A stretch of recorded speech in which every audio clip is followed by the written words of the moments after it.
சக்கரை நோய் கால் நரம்புகள் பாதிக்கப்பட்டிருக்கு, புண்ணு வர வாய்ப்பு இருக்கு அப்படின்னு எப்படி கண்டுபிடிக்கிறது? கண்டுபிடிக்கிறதுக்கு ஒரு சில அறிகுறிகள் இருக்கா அப்படின்னு பார்க்கலாம். ஃபார் எக்ஸாம்பிள் ஃபர்ஸ்ட் இடுப்பு, தொடை, கால், பாதம் வழியாக வலி. இங்க இடுப்புல இருந்து ஆரம்பிச்சு கால் பாதம் வலி வலிக்கும், நல்லாவே சுரின்னு வலிக்கும். அது ஒரு வாய்ப்பு இருக்கலாம். அடுத்து கால் பாதத்துல எரிச்சல். நைட்டு தூங்கிட்டு இருக்கு, நைட்ல தான் அதிகமா இருக்கும். நைட்ல தூங்குறப்போ கால் பாதம் எரிய ஆரம்பிச்சிடும். அப்படியே ரொம்ப தாங்க முடியாத அளவுக்கு கால் பாதம் எரிச்சல். அடுத்து கால் மற்றும் பாதம் மறுத்து போறதுன்னா நம்ம சமணம் மட்டும் உட்கார்ந்துருந்தோம்னா கொஞ்ச நேரத்துல கை கால் மறுத்து போயிடுது இல்லையா, மதன் இருக்கு இல்லையா, அந்த மாதிரி கால் மறுத்து போயிடும். இப்ப தரையில நடக்கிறதா பஞ்சுல நடக்கிற மாதிரி தெரியும். பஞ்சு மூட்டையில பஞ்சு எல்லாம் தரையில விரிச்சு அது மாதிரி நடந்தா எப்படி இருக்கும், மெத்துன்னு அந்த மாதிரி ஒரு ஃபீல் இருக்கலாம். அடுத்து கால் விரல்கள் வளைந்து நான் முதல்ல சொன்னேன் இல்லையா, சோ கால் விரல்லாம் நார்மலா இப்படி இருக்கிற விரல் இப்படி வளைய ஆரம்பிச்சிடலாம். ரெண்டாவது பாத வளைவு. ரெண்டு பக்கம் உங்களுக்கு நல்லா பார்த்திருப்பீங்க, குழந்தைகளை கிருஷ்ண பாதம் விடுவாங்க இல்லையா, கிருஷ்ண பாதம் மாதிரி வச்சு பாத்தீங்கன்னா மேல தெரியும் கீழே தெரியும் தண்ணி. அப்படி நம்ம கிருஷ்ண ஜெயந்தி அன்னைக்கு குழந்தைகள் நடக்க விடுவோம் இல்லையா, அது நீங்க பாதத்தை பாத்தீங்கன்னா குதிகால் உட்கார்ந்துருக்கும், முன் பாதம் உட்கார்ந்துருக்கும், நடுவுல கேப் இருக்கும். அது எதனாலன்னா கால் அந்த வளைவு இருக்கிறதுனால அந்த வளைவுகள் குறைஞ்சு போயிடும். அந்த வளைவுகள் குறைஞ்சிருது, விரல் மறந்து வளைஞ்சிருது. இது ரெண்டும் இருக்கலாம். முக்கியமா கால் முதல் பாதம் வரை முடி குறைய ஆரம்பிக்கிறது. முடி ஹேர் கொஞ்சம் கம்மியா போயிடும். அது நரம்பு பிரச்சனைனால வருது.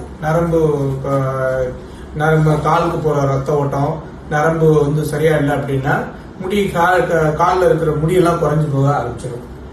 அடுத்து ட்ரை ஆயிடும் கால். நிறைய பேர்த்து பார்க்கலாம், நீங்க குதிகால் அப்படியே ரொம்ப ட்ரையா இருக்கும், கிராக் ஆகி வெடிப்பு விழுந்து ரொம்ப வறண்டு போன காலா இருக்கும். கால் நல்லா சாஃப்டா ஸ்மூத்தா இருக்காது. ஸோ கால் பாதம் கலர் மாறிடுது.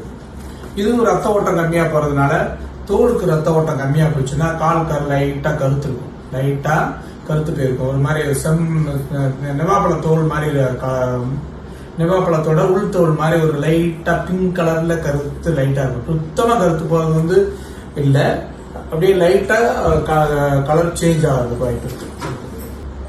ஸோ அடுத்து கால் நகங்கள் மஞ்சள் ஆகும். கால் நகமெல்லாம் ஸ்மூத்தா ஷைனிங்கா இல்லாம ரஃபா ரொம்ப ஒரு தடிமனா மஞ்சள் கலர்ல தடிமனா மாறிடுது. இதுவும் சர்க்கரை நோய், நீண்ட நாள் சர்க்கரை நோயினால் வரக்கூடிய பிரச்சனை தான். அது ரொம்ப முக்கியமா விரல் இடுக்குல கேண்டிடான்னு சொல்லுவாங்க. விரல் இடுக்குல ஈரப்பதம் தேங்கிட்டே இருக்கும். விரல் வளைஞ்சதுனால ரெண்டு விரலுக்கு நடுவில் இருக்க கேப் குறைஞ்சு போயிடுறதுனால ஈரம் தேங்கி தேங்கி தேங்கி தண்ணியில ரொம்ப நேரம் குழந்தைங்களுக்கு அந்த நடுவுல வெள்ளையா பூஞ்ச காலம் வளர ஆரம்பிச்சிடும். இது சைடு பக்கம் விரல் நார்மலா விரல் நகம் நேரா தானே வளரணும். ஒரு சிலருக்கு சைட்ல வளர ஆரம்பிச்சிடும். சைட்ல வளர்ந்து கொஞ்சமா அது காயப்படுத்திடும். அது எம்ப்ரோயிங் நெயில்னு சொல்லுவாங்க. சுகர் பேஷண்ட்டுக்கு தான் வரணும்னு இல்லை, சுகர் பேஷண்ட்டுக்கு இந்த பிரச்சனை இருந்துச்சுன்னா அது ரிஸ்க். ஏன்னா புண்ணு உண்டு பண்ணிடும், சைட்ல விரலோட சைட்ல புண்ணு உண்டு பண்ணிடுது. ஸோ அடுத்து பாதத்துல இந்த நாளும் நீங்க அது காய்ச்சி போன மாதிரி ரொம்ப இடத்துல தேய்மானமாகி காய்ச்சி போறது, ஒரு இடம் புடைச்சிட்டு வீக்கமா இருக்கிறது, புண்ணு வந்துடுறது, கால் வீங்கி போறது, இது எல்லாமே சர்க்கரை நோயினால வரக்கூடிய கால் புண்கள். சர்க்கரை நோயினால கால் புண்ணு வரப்போகுது, பிரச்சனை வரப்போகுதுங்கிறதுக்கான அறிகுறிகள். நன்றி.